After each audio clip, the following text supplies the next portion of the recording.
Oh, Canada. The sound of freedom coming from our neighbors in the north as thousands of truckers are vowing to stay parked in the capital until the government repeals its vaccine mandates for truckers. But as the freedom fighters in Ottawa hold their ground, the CBC reports that Prime Minister Justin Trudeau is now considering even stricter vaccine mandates for truckers, saying, quote, the country is disgusted by the behavior displayed by the protesters. But is that really the case? Let's ask reporter for Canada-based Rebel News, Adam Soos, who was on the ground during the protests this weekend. Adam, thanks for being with us. Happy to be here. Thanks for having me. So in your latest report, you said that this weekend's gathering felt much more like a victory march than the weekly protests Canada has seen the past 2 years. How so? Tell us more about it. Yeah, there is definitely a palpable energy. I spoke with Pastor Artur Pawlowski, who's been arrested a number of times for daring to open his church, and how he defined it, I think, was probably better than I ever could. He effectively talked about sowing seeds and working for all this time in the same faces, maybe a few hundred or a few thousand people coming out week after week for almost 2 years now, fighting for freedom.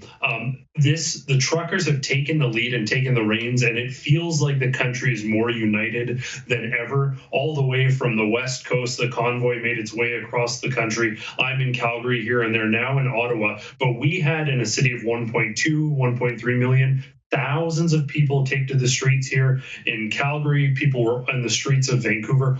Across the country, for the first time in a long time, people were unified and people were rallying and people were saying enough is enough.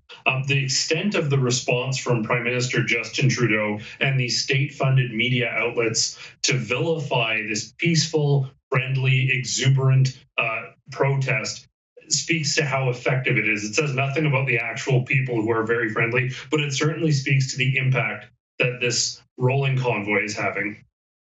So Justin Trudeau earlier today said on video, and it's made its way around now in the news cycle, that he would not be a part of this protest because there is violence associated with it and the breaking of laws. Is there any truth to that whatsoever at this stage?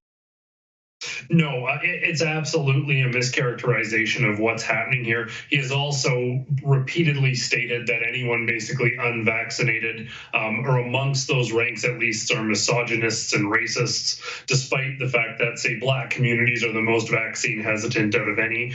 It has been mischaracterization since the start. The media has been complicit in this as well. We saw a Terry Fox statue commemorating a Canadian hero who made his way at least partway across the country on one leg, running to battle cancer. And what had happened is a group simply put a sign by it, hung a flag, a Canadian flag off of him, and they meant it to be a sort of celebration. Now, obviously, I'm not necessarily in favor of that, but there was nothing disrespectful intended about it. They said it was defaced. Mere months ago, people put masks on it and put pro-vaccine signs, and that was adorned. They call that adorning it. So there's a clear double standard, a clear juxtaposition. What the media isn't showing is the fact that a group of people went back afterwards and scraped the statue clean, polished it up and everything. There's even a bit of graffiti at a store nearby, and people were there in the morning with razor blades, very carefully scraping the graffiti off the store window. So this is nothing like some of the BLM protests we saw in the United States with looting and rioting. It's very peaceful. There's even tons of footage of people with garbage bags going around cleaning up. Listen, this group invited our boss, Ezra Levant, who happens to be Jewish, to go speak to the entire crowd.